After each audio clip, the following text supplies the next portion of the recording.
For all my serious fantasy footballers out there, we need to talk. What is the best draft pick we could all make in fantasy football this year? Someone in your league is going to be lucky enough to draft the RB1, but we're not all going to get as lucky to draft that elite guy, the Jamar Chases of the world. But you know who most of us, if not all of us, have a chance to draft in fantasy football this year, and who might be the best pick? Brock Bowers. Period. Stop. Brock Bowers is the best pick any of us could make in fantasy football this year, maybe even worth a round one pick, and we're going to talk about it.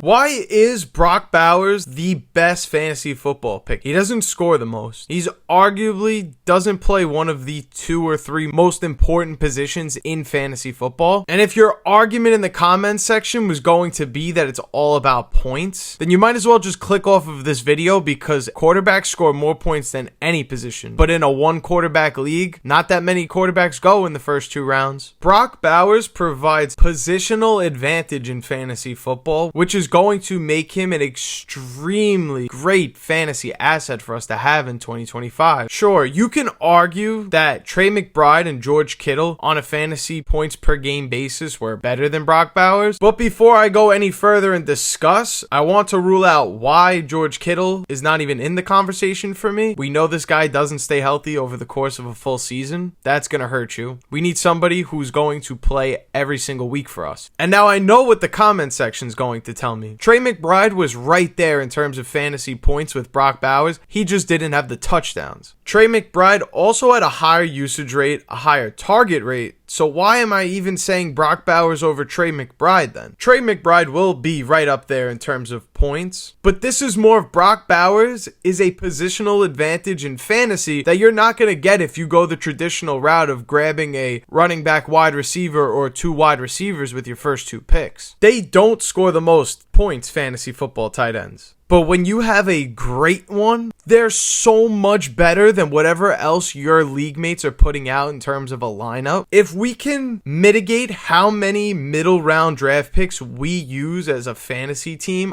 on quarterback and tight end, we can hunt for those running backs and wide receivers that go in that range that end up being top 10, top 20 at their position. And when you consider the drop off where you're top 20 or top 15 running back that you drafted in the middle rounds ends up scoring versus the big dog, the RB1, it's a lot different than whoever that tight end one ends up being. I'm going to predict Brock Bowers. I'm going to assume if everyone out there is going to predict Trey McBride with his high red zone usage is going to repeat that usage, and then on top of repeating that usage, make more out of it, even though he's shown us as a player he doesn't score that many touchdowns. Brock Bowers wasn't this 10 touchdown player last year, but 5 in your rookie year, I would like to assume with a better roster, with a better coach, with a better quarterback, he can have a lot more than 5 touchdowns. If you're going to assume Trey McBride is going to have a touchdown increase, I would like to think that Brock Bowers' numbers will go up too. The overall offense hasn't changed much. Everything is the same. Marvin Harrison Jr. is actually probably going to be better. The drop-off from the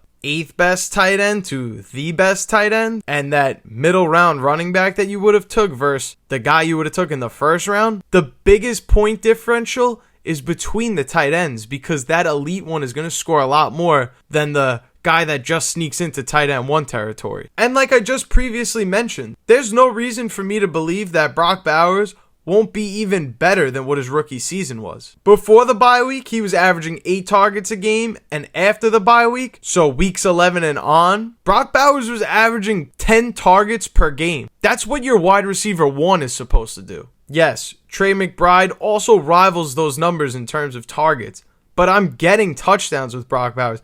I'm getting a guy that can make the big play happen. I'm getting a guy that knows how to get in the end zone. And let's use a real example. If you were to last year have Justin Jefferson and Travis Kelce, those are realistic picks.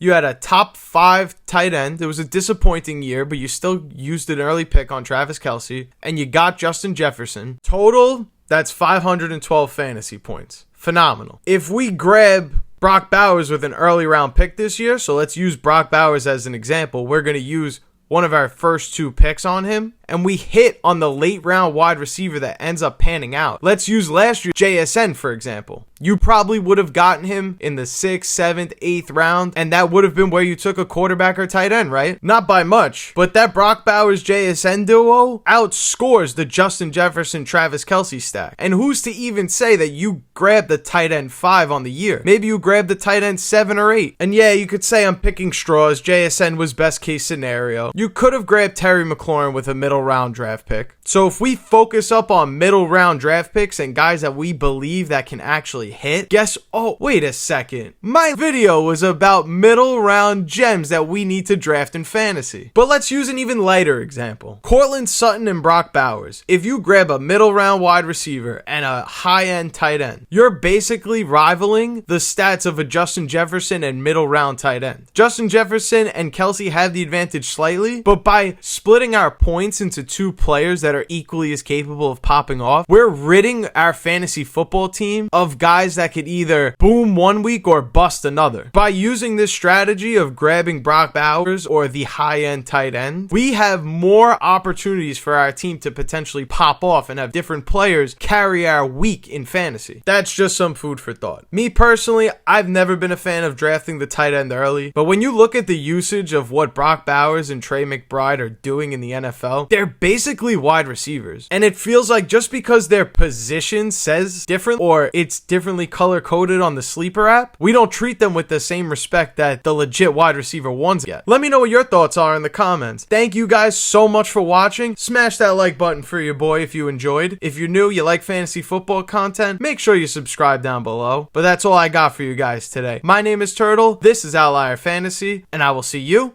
in the next video. Wow, you stuck to the end of this video?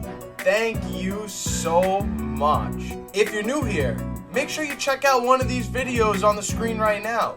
And don't forget, before you leave, make sure you're subscribed so you don't miss any fantasy football videos on this channel. And that's all I got for you guys.